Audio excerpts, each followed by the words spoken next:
abantu badde beebuuza Ebonies ng'abantu basusse okuva mu kiki kakati bw'obanga olaba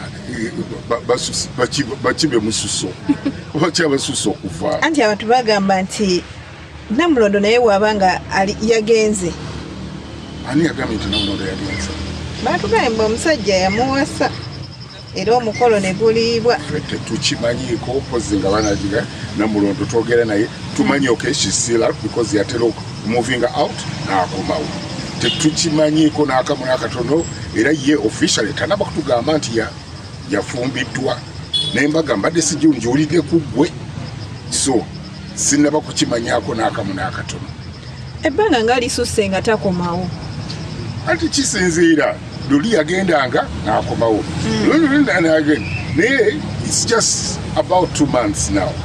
We are talking about 2 months. Yes, 2 months is not a lot.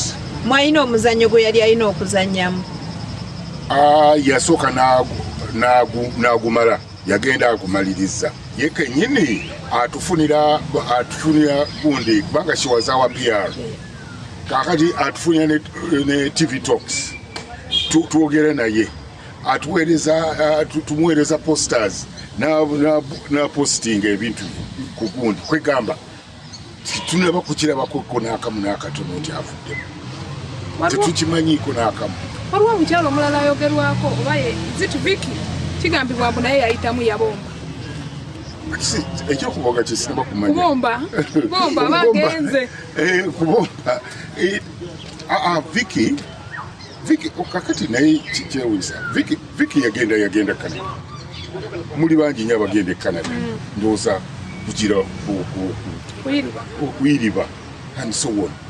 Vicky as a family mother naye yagamba nti kangende mpombe abantu and so on. Yes, so tekirina gundi n'akamu n'akatono. And let me tell you something about the Ebonies. Until we foundation Tulinga family, we create generations. And say before I even joined the Ebonies, walingawo Jimmy Katumba with the Ebonies. Da kigenze Tulinga family. Tugenda ne tucreating abantu abalala babanga bagize ne bagamba nti mpumuddemu kubanga era tukula ovaawo waka n'okula n'ovaawo n'ogenda naye ng'ate tusigala tukyali part of the group.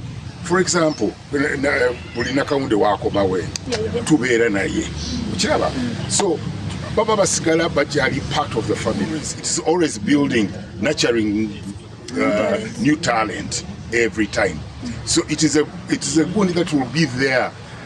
Naffe tujja kukula tubenga tukyagira nga tukotakota nga tumaze okulekawo abaana abalala bakolaki abajja. Congratulations banaye twabira ku neti mbu Dr. Bosa azadde webataddeko bannange kakati nebirala bajja kuyiya n'ekirala kiyoke kijje nti afunye gundi ate akoze eki abombye osuubira okubomba